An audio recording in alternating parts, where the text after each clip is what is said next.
আমি আব্বুর ছোট পোলা। বাবার টাকার অভাব নেই।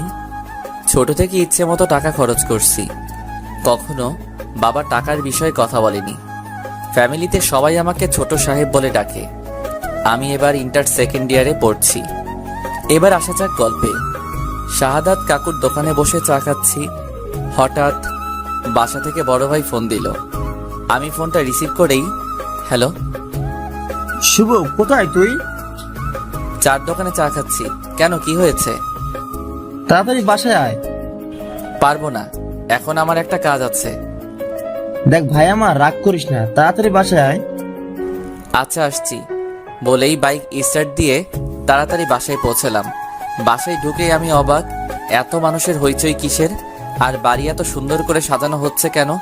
আমি কিছুই বুঝতে পারলাম না। সোজা ভাইয়ের রুমে চলে গেলাম। ভাইয়া, কই তুমি? আর কি হয়েছে শুনি?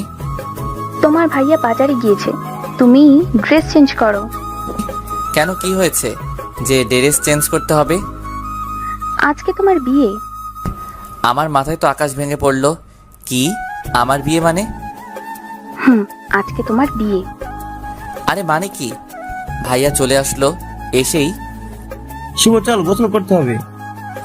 ভাইয়া আমার বিয়ে, আমাকে আগে বলবে তো? এখন তো বললাম, চল এবার তাড়াতাড়ি, লেট হয়ে যাচ্ছে। না, আমি বিয়ে করব না বলেই সোজা বাইকের কাছে এসে বাইকে উঠে যখনই বাইকে স্টার্ট দিব তখন দেখি বাইকে চাবি নেই। ভাইয়া, চাবি দাও। চাবি তো আমার কাছে না, আব্বুর কাছে, আব্বুর কাছ থেকে নিয়ে আয়। আমি আব্বুর কাছে শুনেই ভয় পেয়ে গেলাম। তখনই আব্বু আসলো। কিরে শুভ, তুই এখনো এখানে দাঁড়িয়ে আছিস? তাড়াতাড়ি গোসল করে আয়। যাচ্ছি আব্বু। মনে মনে প্রচুর রাগ হচ্ছে।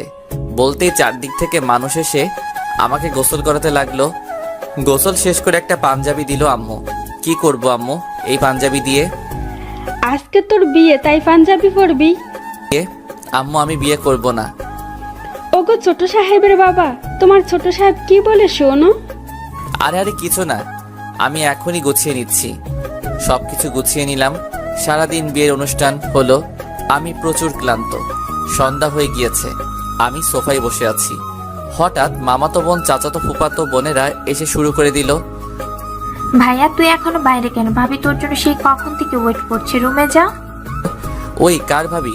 আর কার জন্য? আরে তোর বউ। পাগল নাকি? আমি তো এখনো বিয়েই করিনি। ফাজলামে বাদ দিয়ে তাড়াতাড়ি রুমে যা বলছি। যাব না। ওরা তিনজন মিলে আমাকে জোর করে রুমে পাঠালো। আমি রুমে ঢুকেই গাছের মতো সোজা হয়ে গেলাম। হায় আল্লাহ, পরি কোথা থেকে আসলো আমার রুমে? কি অপরূপ সুন্দরী! আমার লাইফে এমন মেয়ে কখনো দেখিনি। আমি কিছু না বলে সোজা খাটের উপর গিয়ে বসলাম। যেই না বসলাম, আমার বউ আমার কলার ধরে কাছে টেনে নিয়ে, ওই এত সময় কোথায় ছিলেন? আমি সেই কখন থেকে ওয়েট করছি। আরে আরে আপু, কলার ছাড়ুন, দম বন্ধ হয়ে যাচ্ছে তো। ওই আপু মানে কি? আমি আপনার বউ। সরি, আমি আপনাকে বউ মানতে পারবো না। আপনি মানলে ভালো, না মানলে গলা টিপে মেরে ফেলবো। না, আরে না না, মানবো। মনে থাকে জানো। আর কালকে থেকে এত রাত করে বাসায় ফেরা চলবে না। আজও, এখন তো 7টা বাজে। তো কি হয়েছে? কালকে থেকে সন্ধ্যার সাথে সাথে বাসায় ফিরতে হবে। পারবো না। পারবেন না মানে? আপনাকে পারতে হবে, না হলে কিন্তু শাস্তি আছে। হায় আল্লাহ, কি বউ দিলা আমার কপালে। ওই কি বললেন? না মানে আল্লাহর কাছে শুকরিয়া আদায় করছি তোমার মতো মিষ্টি একটা বউ পাওয়ার জন্য। মনে থাকে জানো। ও আচ্ছা, কয়টা প্রেম করছেন বিয়ের আগে?